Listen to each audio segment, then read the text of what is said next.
A dor era uma fera de dentes de ferro cravada em sua perna, prendendo-a à terra fria e implacável. Nita, uma jovem apache cujo nome significava urso em sua língua, sentia o pulsar agonizante da armadilha de metal que a aprisionara. Um monstro de aço que a tornara indefesa sob o céu cinzento do crepúsculo. Cada tentativa de se libertar enviava uma nova onda de tortura por seu corpo, e as lágrimas de frustração e medo se misturavam ao suor frio em sua testa. Ela estava sozinha, ferida, uma presa fácil na imensidão selvagem que antes chamava de lar.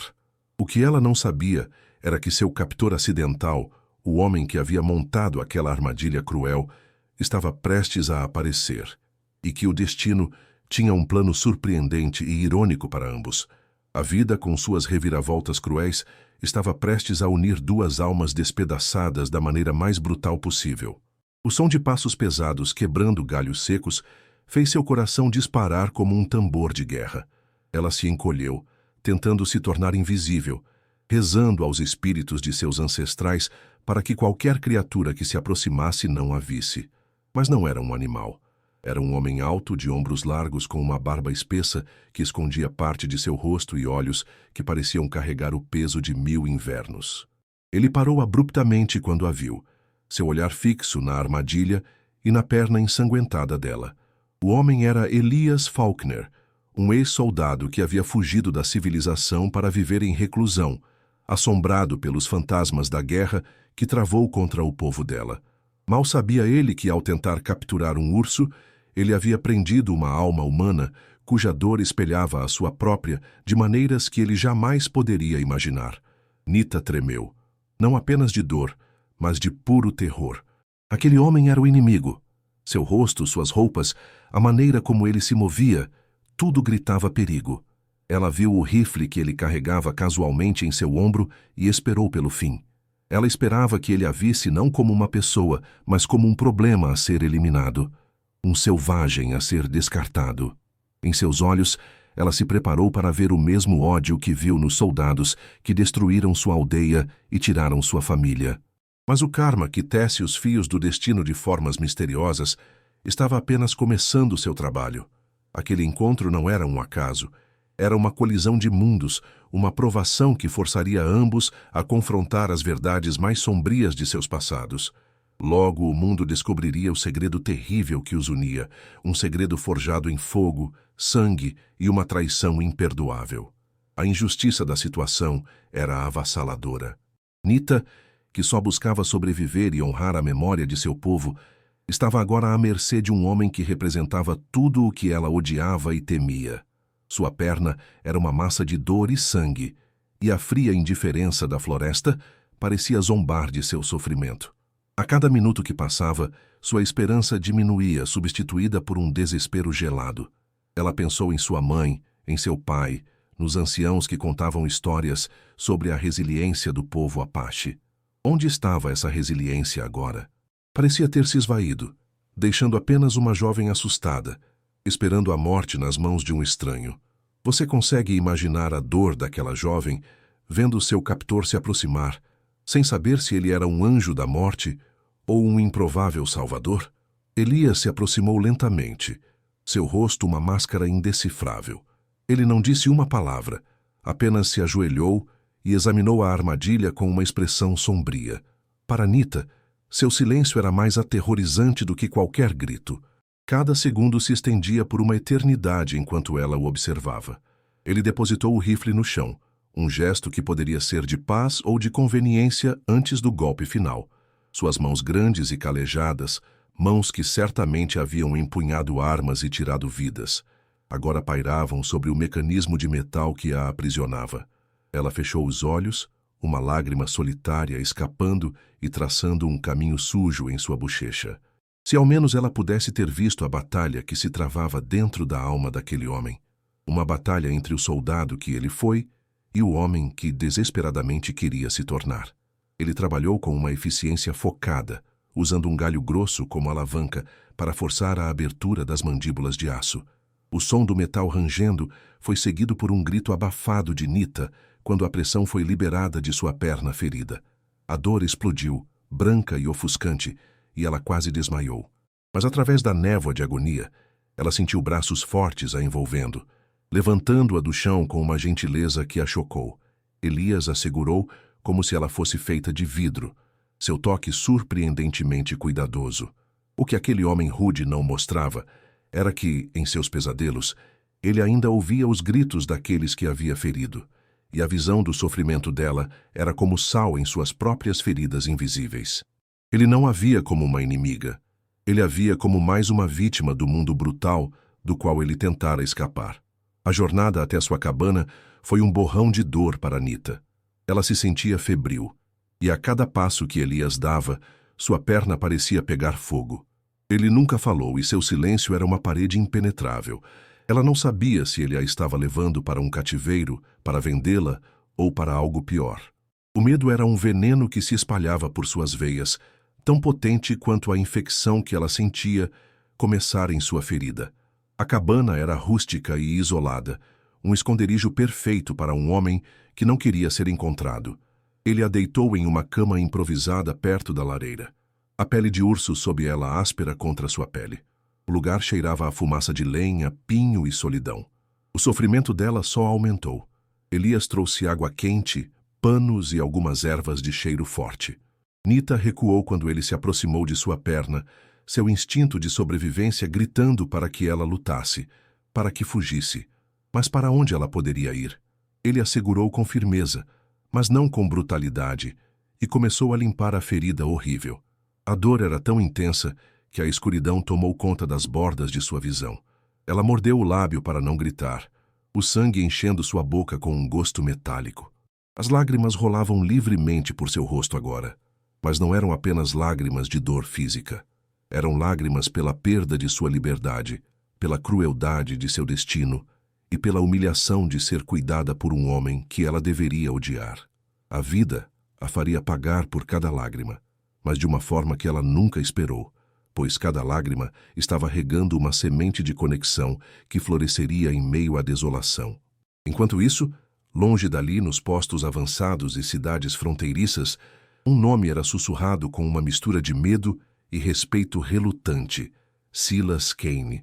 Cain, conhecido como o Abutre, era um caçador de recompensas impiedoso, um homem cujo coração era tão frio quanto o aço de sua faca. Ele não caçava por justiça. Ele caçava por ouro e pela emoção sádica da perseguição. O que ninguém sabia era que Silas Cain não estava apenas procurando por índios fugitivos. Ele estava em uma missão pessoal e vingativa, procurando pelos últimos sobreviventes de um clã específico, o clã de Nita.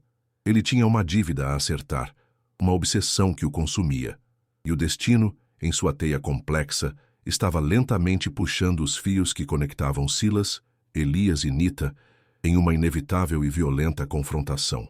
Os dias se transformaram em uma rotina monótona de dor e desconfiança.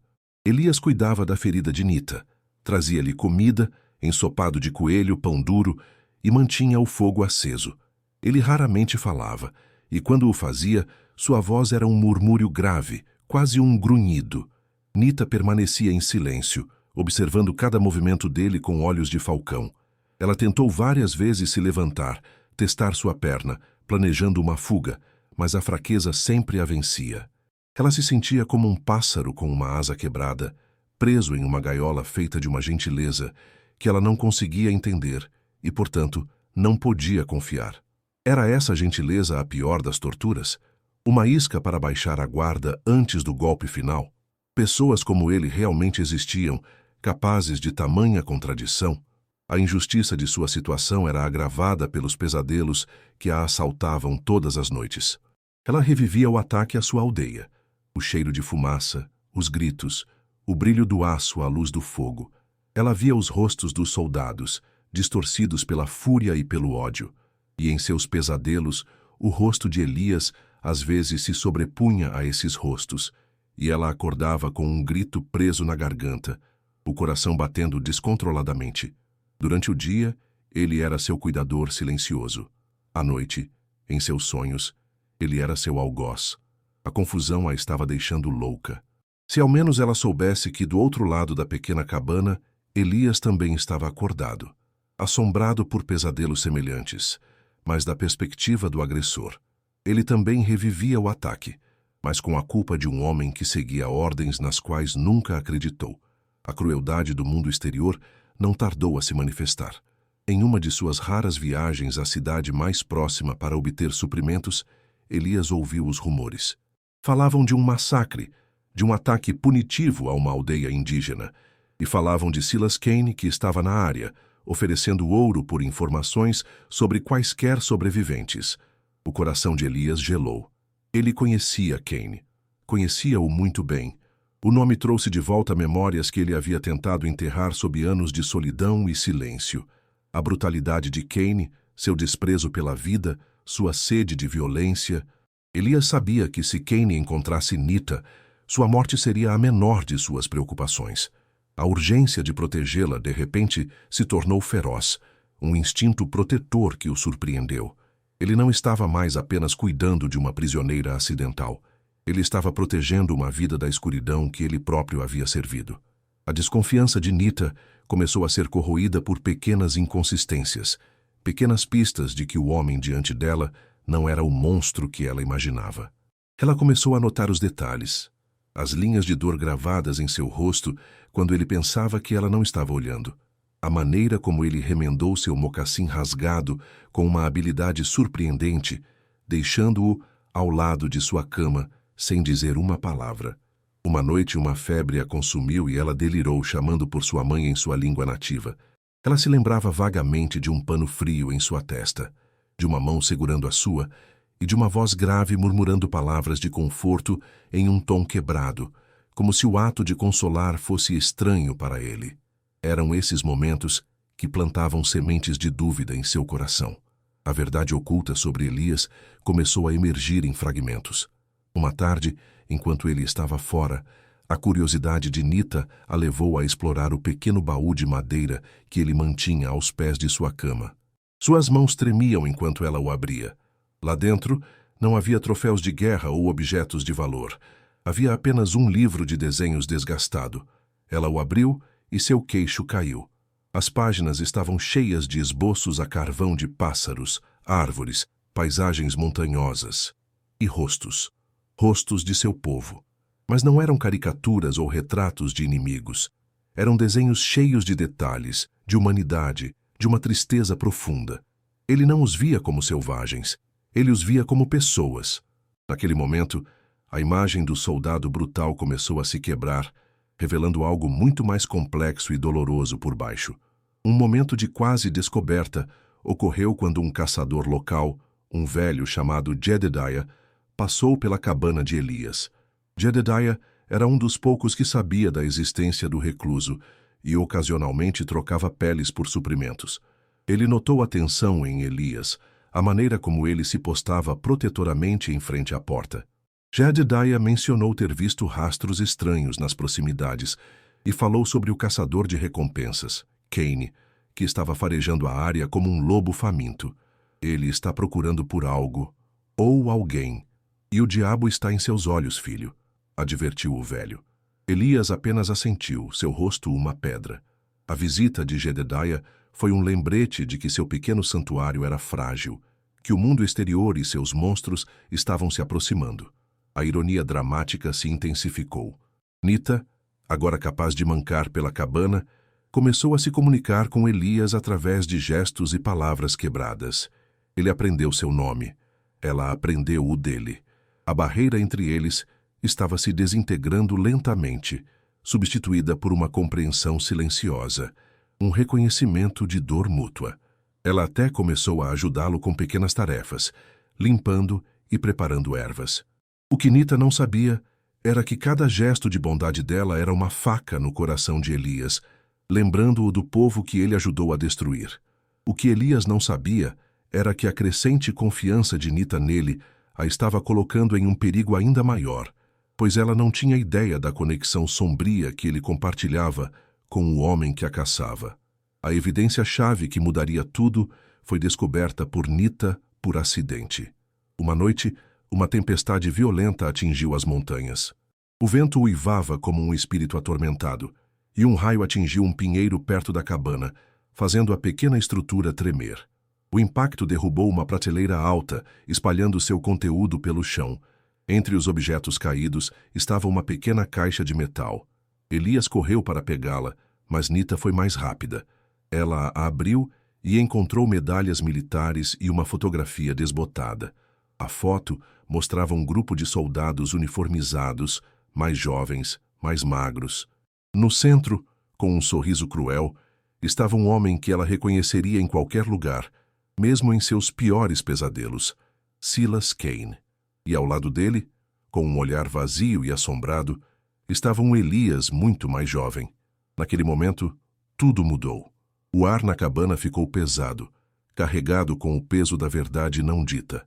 Nita olhou da fotografia para o rosto de Elias, e pela primeira vez, ela não viu um cuidador, nem um homem atormentado. Ela viu um soldado. Um dos homens que faziam parte da máquina de guerra que havia destruído sua vida. O sangue gelou em suas veias. A gentileza, o cuidado, os desenhos, tudo pareceu uma mentira elaborada, uma traição da pior espécie. Suas mãos tremiam enquanto ela segurava a fotografia, a prova irrefutável de sua conexão com o monstro que a assombrava. A verdade não apenas emergiu, ela explodiu, despedaçando a frágil confiança que haviam construído. A revelação foi uma detonação silenciosa, mas devastadora. Nita recuou segurando a fotografia como se fosse uma serpente. Seus olhos, antes cheios de uma confiança hesitante, agora ardiam com a dor da traição. Você o conhece, ela sussurrou, a voz rouca pela emoção. Não era uma pergunta, era uma acusação. O rosto de Elias se contraiu em uma máscara de agonia. Ele não tentou negar. O peso de seu passado finalmente o alcançou, naquele pequeno refúgio que ele havia construído para escapar dele. Ele era meu sargento, disse Elias, sua voz mal passando de um sussurro. Sargento Cain. Eu servi sob o comando dele. As palavras caíram como pedras no silêncio da cabana. Sargento Cain. O nome ecoou na mente de Nita, trazendo de volta os gritos de sua aldeia. Ela se lembrou de ter ouvido aquele nome sendo gritado em meio ao caos, uma ordem para queimar, para destruir. O homem que a salvara da armadilha, que cuidara de sua ferida, fazia parte daquele horror. A náusea subiu por sua garganta. A traição era tão profunda, tão completa, que ela sentiu como se a ferida em sua perna tivesse se aberto novamente, sangrando veneno em sua alma. Suas reações físicas foram instantâneas. Ela começou a tremer incontrolavelmente. Seus dentes batiam e ela olhou para Elias com um horror que o feriu mais do que qualquer bala jamais poderia. Elias viu o terror nos olhos dela e seu mundo desabou. Ele havia passado anos fugindo daquele uniforme, daquele homem na fotografia, daquele passado. Mas ali estava ele, condenado pelo fantasma de quem ele fora. Eu o abandonei. Ele disse apressadamente, desesperadamente. Eu fugi, eu não podia mais fazer parte daquilo. Aquele dia, o ataque à sua aldeia, foi por isso que eu fugi. Eu não aguentava mais a matança. Suas palavras eram uma confissão, um derramamento de culpa que ele mantivera engarrafado por anos. Mas para Nita, naquele momento, suas desculpas eram como cinzas na boca. Ele estava lá. Ele fazia parte. A porta da cabana se abriu com um estrondo, e o próprio diabo entrou. Silas Cain estava ali, encharcado pela chuva, com um sorriso predatório no rosto. Faulkner. Eu sabia que sentiria o cheiro de um desertor a 1 milha de distância, ele zombou, seus olhos frios passando de Elias para Nita. E vejo que você encontrou meu pequeno prêmio.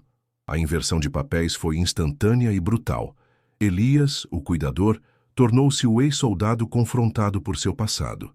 Nita, a vítima em recuperação, tornou-se o prêmio em uma disputa mortal. E Silas Cain, o caçador, era agora o juiz, o júri e o carrasco. O narrador, como um juiz moral, observava com satisfação sombria. O palco estava montado para o acerto de contas e o karma estava prestes a cobrar sua dívida com juros.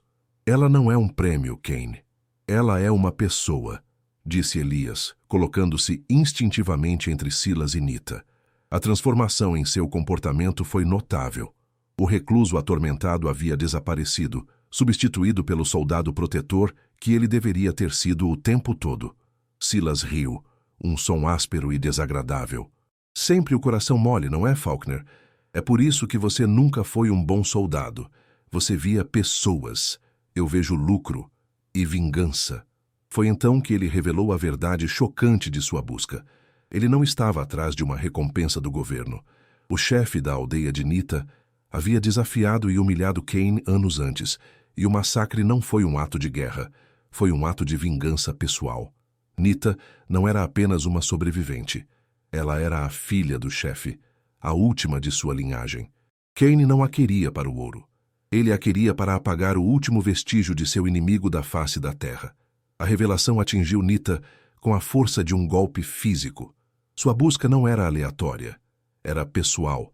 Era o capítulo final do extermínio de sua família. A justiça poética que se seguiu foi tão selvagem e implacável quanto as montanhas ao redor. A arrogância de Silas Kane foi sua ruína. Ele subestimou Elias, vendo apenas o desertor quebrado, e não o soldado habilidoso que conhecia cada centímetro daquela floresta como a palma de sua mão. Elias não lutou contra Kane em termos de força bruta dentro da cabana. Em vez disso, ele usou sua inteligência. Com um movimento rápido, ele derrubou a lâmpada a óleo, mergulhando a cabana na escuridão, exceto pelo brilho das brasas na lareira. No caos, ele agarrou Nita e a empurrou para fora por uma pequena janela nos fundos, sussurrando: "Corra para as rochas. Eu sei o que fazer." A caçada começou, mas desta vez, os papéis estavam invertidos. Silas, o grande caçador, tornou-se a presa na floresta escura e chuvosa de Elias. Elias, movendo-se como um fantasma através das árvores, usou seu conhecimento do terreno para atormentar e desorientar Kane. Ele criou rastros falsos, usou chamados de animais para mascarar seus movimentos e preparou armadilhas simples, mas eficazes.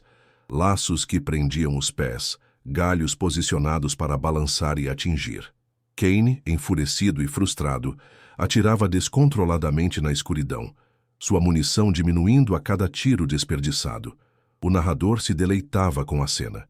Aquele homem cruel, que se deleitava com o medo dos outros, agora estava sentindo o gosto de seu próprio remédio amargo. Cada gota de chuva parecia lavar sua fachada de poder, revelando o tirano assustado por baixo. Elias o conduziu a uma área que conhecia bem, uma série de saliências rochosas traiçoeiras acima de um rio caudaloso, inchado pela tempestade. Era ali que o acerto de contas final aconteceria. Kane, cego pela raiva, seguiu Elias até uma ponte de corda velha e apodrecida que se estendia sobre o abismo. Era uma armadilha óbvia, mas o ego de Kane não o deixou ver. "Enfrente-me como um homem, Faulkner!" ele gritou, sua voz ecoando no desfiladeiro. Elias apareceu do outro lado, calmo e firme. "Você nunca foi um homem, Kane. Apenas um valentão com um uniforme." Enquanto Kane pisava na ponte, Nita apareceu das sombras atrás dele. Em suas mãos estava a faca de caça de Elias. Com um grito de guerra que era a voz de todos os seus ancestrais, ela correu para a frente e cortou a corda principal que sustentava a ponte do lado dela. A ironia era brutal. Silas Kane, o homem que havia destruído sua família e a caçado implacavelmente, foi derrotado não pela força de um soldado, mas pela coragem da própria mulher que ele considerava nada mais que um prêmio. A ponte cedeu, e com um grito de descrença e fúria, Silas Kane mergulhou na escuridão e nas águas geladas abaixo. Ele não foi visto novamente. O rio, a própria natureza que ele tentou dominar e explorar, o reclamou.